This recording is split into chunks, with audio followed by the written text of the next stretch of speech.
Hello, welcome to the video. This is a look at a Behringer U-Phoria UMC204HD. Just before we start, would you please like, comment and subscribe to the channel? It would greatly enhance the reputation of the band and would help us gain gigs. I've owned one of these units for approximately 4 years, and frankly I'm so delighted with the unit I've bought a second. I would also say that in terms of our band, these are the mainstay interfaces we both use, and they are extremely good. There has been a lot of misinformation and frankly falsehood with reference to these interfaces on the internet, so I thought I'd give a quick comprehensive review of the features and functionality of the unit. As the name would imply, these units are a 2-input 4-output device and operate at 192 kHz and 24-bit maximum sample rate. Looking at the front panel, it's divided into two clear sections. First of all, on the left hand side you have the two inputs, which are combined jacks. They take XLR and jack leads. So XLR for microphones and jack leads for instruments. Slightly further to the right, each channel has its own dedicated gain control, a line input selector with the instrument function bypassing the preamps, and you also have a pad switch for each individual input, which reduces the gain by 20 dB. Moving slightly to the right, you can see that the monitoring is in a separate segment to the right of the interface. There is a stereo mono switch which dedicates the inputs to either stereo or mono monitoring. Providing zero latency monitoring, there is also a mix knob which controls the output from the DAW with reference to the input from the line selectors. Obviously, the further to the in you turn the dial, then the greater the input monitoring. Once again, this provides zero latency monitoring, which is particularly useful for vocals. Underneath the mix knob is the master output. This controls the volume of all the inserts at the rear of the interface, which we'll come onto in a second. But slightly to the right is an A/B monitor. Now this switch simply switches between the A and B outputs on the rear of the interface. Again, slightly to the right is the overall volume control for the headphones. I have found the headphones work perfectly, and there is more than ample volume to monitor any of your instruments or microphones depending on application. Moving to the rear of the interface and operating on a right to left basis, the first section of TRS jacks are actually inserts which allow you to unplug any external effects or preamps. Again, these are stereo TRS jacks and require a TRS to mono splitter, with the mono splitters operating on a send and return basis. Slightly to the left is the main master output, again on left and right basis. This operates irrespective of the monitor selector switch on the front of the unit, and so therefore you always get the main output irrespective of the monitor switch. Slightly to the left are the four playback outputs. You have both channels 1 to 4 on an A and B bus. The A and B are dictated by the monitor selection switch on the front, and again it is possible in your DAW to allocate each output to a separate track output, and it is indeed this application that my band use in a live context.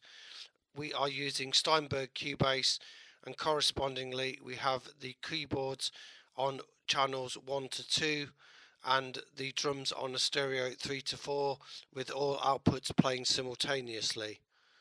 Slightly to the left is the phantom power.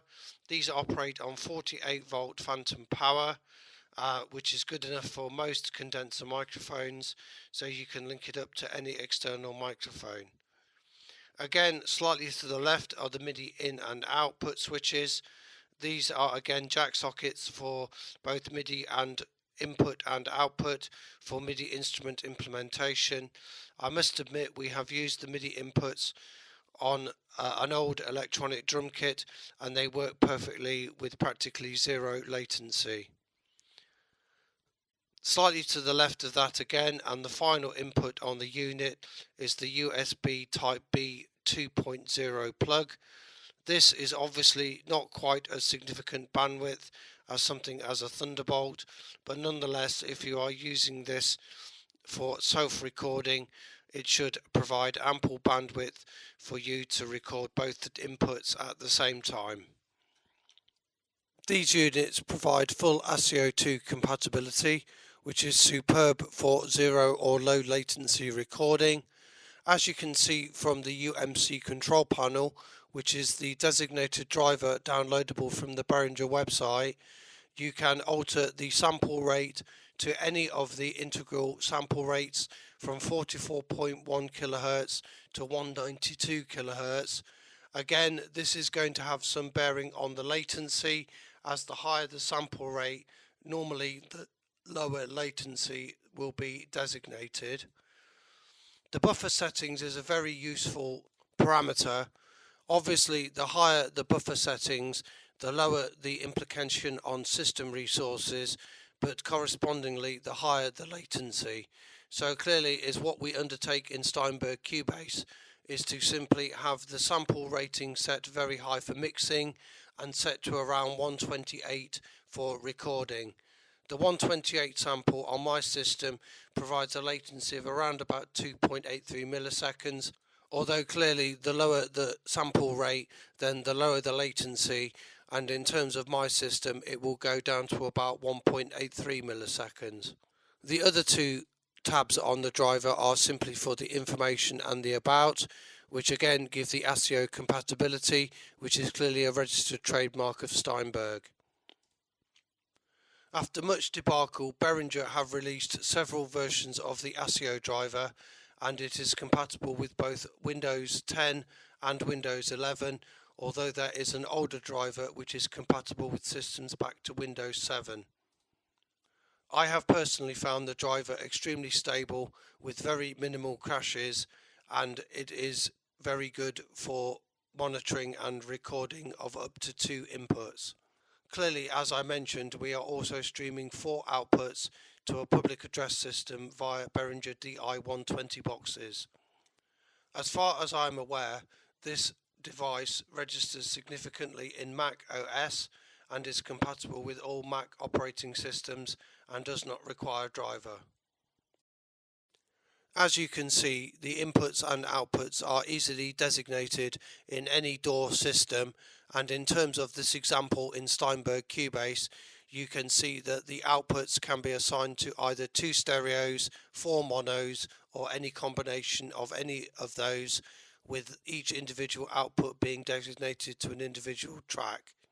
The inputs correspondingly can be designated to either 1 stereo or 2 mono, depending upon application. As you can appreciate, this makes for a very versatile system and indeed excellent multi-tracking. So anyway, that's my review of the UMC204HD. As I mentioned, I have had this unit for approximately 4 years and recently bought an additional unit as backup. This is simply for live purposes. I've never experienced a problem with any Behringer product I have purchased, and frankly I consider them excellent. As I said, if you liked this video, please comment, like and subscribe to the channel. It will greatly enhance the reputation of the band and enable us to gain gigs. Thanks very much for watching. Cheers, bye.